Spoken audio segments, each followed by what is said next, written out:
is it, like waking up the day after Sunday morning and, realizing everything was kind of over? Sort of a surreal feeling a little bit?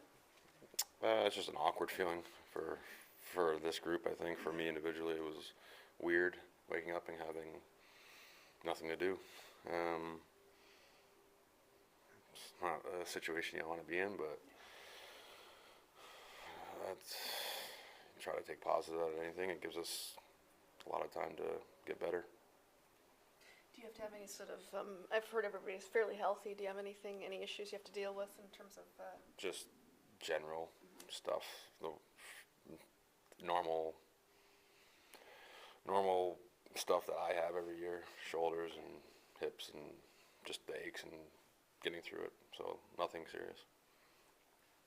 What is the balance between looking back at this past year and changing things or realizing that something was wrong or changing an approach, and what balance is thinking that this team just went 3-15 in overtimes and shootouts, and with just a 500 record there, you guys have home ice advantage? I mean, do you look at whether something needs to be changed? Try to look at it objectively. I mean, I think there's areas of our game that we need to get better. Individually, I need to be better. But at the same time, you don't want to sit here and say, oh, this team's no good anymore. Because you look at our group of guys that we've had and what we've done over the last 3-4 years, done a lot of really good things, and I don't think anybody in there said or was thinking we had a good year or we did what we wanted to do, but we weren't very far off from getting where we want to be and giving ourselves a chance. So it's, again, you have to look at it objectively and try to get better and find ways. That's the difference nowadays, is those little tiny areas you can get better, make a big difference. And if anyone's thinking we got to, how it is every year, what are we going to do with?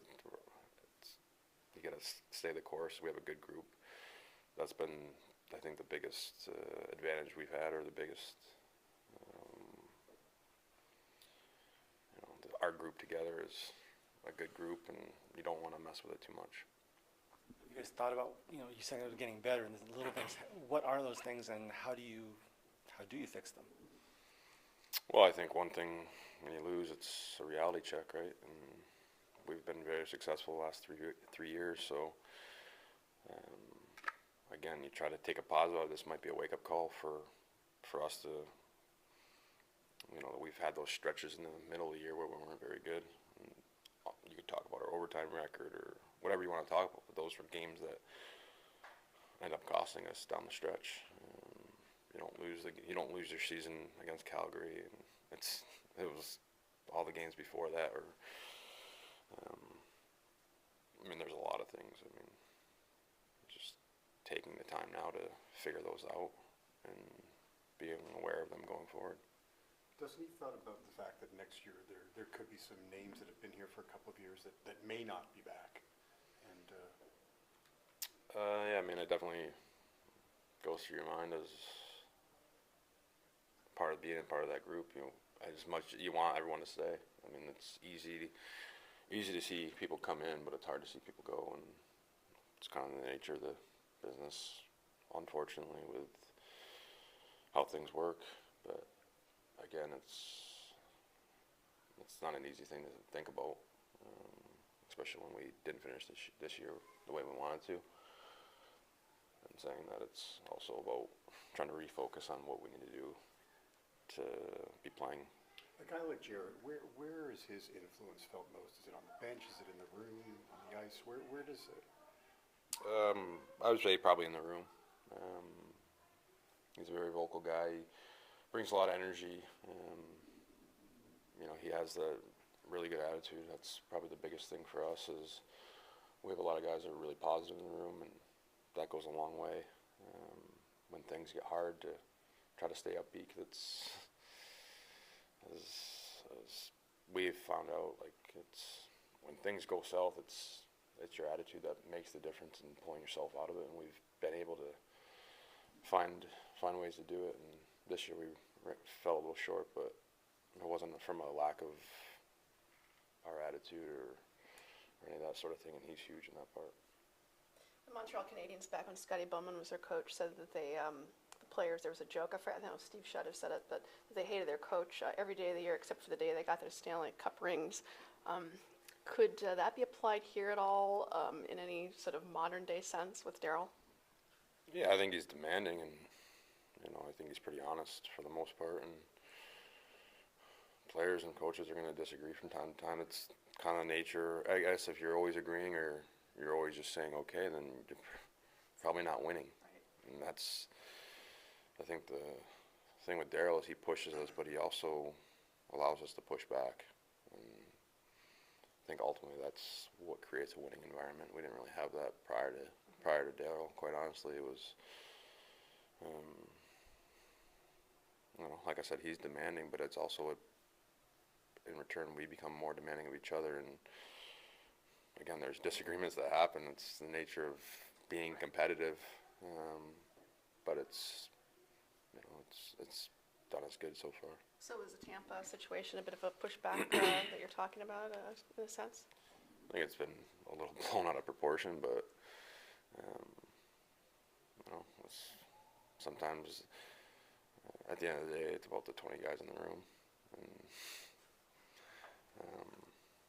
like I said, it was been really blown out of proportion, quite honestly. It wasn't even that big of a deal when it happened.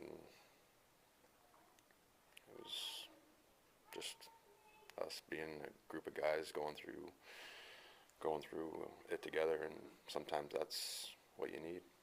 Did you see Dean's comments? I don't know if you saw what he said yesterday about how, in essence, he's okay with that because he wants guys to take control of the room. I haven't seen his comments, but I've had conversations with Dean, not particular to that event, but particular about us taking control of the room, and those are conversations I've had with him for 4 or 5 years before, prior to Darryl being here, with Murph here, and ultimately you get to that point where the players own the room, and that's ultimately I think what he wants. And we've had this group here that's kind of taken control of it, and it's just part of the process. Again, if you're a competitive winning team, if you need to be, again, it's a two-way street. Like, it's having that pushback. Hockey seasons are long, emotions run high. Does stuff like that happen more often than we know about? Obviously this one was referenced, but is that kind of something that does tend to happen more than? I think it happens quite a bit, but I also think, again, like this little locker room thing has been blown completely out of proportion. But it happens all the time, and it's not always player-coach. Sometimes it's players on players, and again, it kind of comes back to demanding more of each other, and sometimes you don't necessarily want to hear it, but it's something that needs to be said, or vice versa. And there's moments on the bench in the room after games where players have it out, and at the end of the day, it's probably healthy because you keep it in, then you're consistently having problems. We are pretty good in that. Like, again, it comes back to our group. We're pretty open with each other and honest with each other, and again, we can get on each other and then go have a beer and be fine. And that's It's almost like brothers.